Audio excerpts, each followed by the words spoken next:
উপকারিতা কিভাবে পাবেন, সাথে সাথে কিভাবে হয় পাওয়া যায়। ডায়াবেটিস, ডায়াবেটিস মানে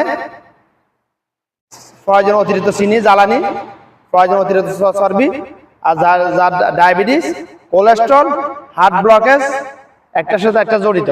অর্থাৎ যাকে যাকে ডাক্তার বলবে ডায়াবেটিস, কয়েকদিন পরে তাকে বলবে তোমার কোলেস্ট্রল হয়েছে, কয়েকদিন পরে, কয়েক মাস, কয়েক বছর পরে তাকে বলবে তোমার হার্ট ব্লকেজ হইতেছে, সম্ভাবনা বেশি, তুমি স্ট্রোক করার সম্ভাবনা ঝুঁকিতে আছো 100%। এটা আমার রিসার্চ। আজকে আমার রিসার্চ পৃথিবীর কোনো ডাক্তার, ইঞ্জিনিয়ার ভুল প্রমাণ করতে পারবে না, কারণ আমার রিসার্চ সবগুলো কোরআন হাদিসের আলোকে। আমি দেখাইতেছি আমার বডি টেম্পারেচার এখন কত। আমার বডি টেম্পারেচার এখন হচ্ছে 34.8, কিন্তু মানে কিন্তু আবার টেম্পারেচার এরকম না, আবার টেম্পারেচার আরো কম। আমার বডি টেম্পারেচার 34.8, একটু আপ ডাউন হইতেছে, এটা হবে। তো আমি দেখা দিচ্ছি দৌড়ানোর পরে কতটুকু হয় ইনশাল্লাহ।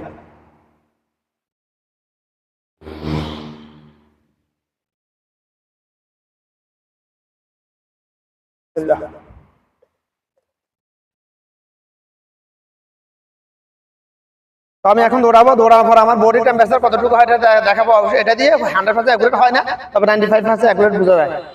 বিসমিল্লাহ। দৌড়ানোর পূর্বে প্রথমে আপনাকে অক্সিজেন ইনপুট করতে হবে, পিওর অক্সিজেন।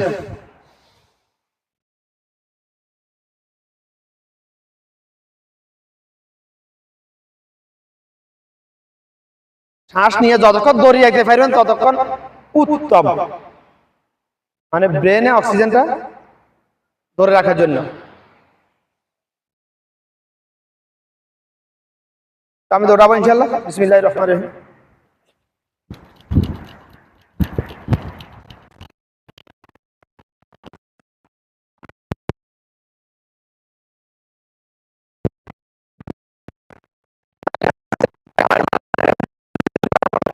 শুরু থেকে আপনি 1 নাম্বার গিয়ার, তারপর 2 নাম্বার গিয়ার,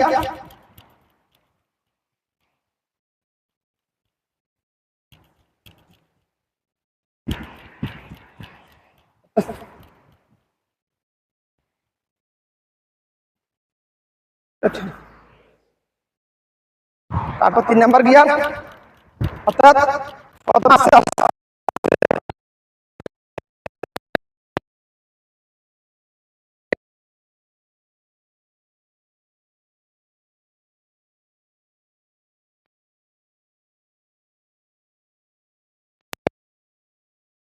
বেড়ে গেছে, অর্থাৎ হার্টবিট যত বাড়বে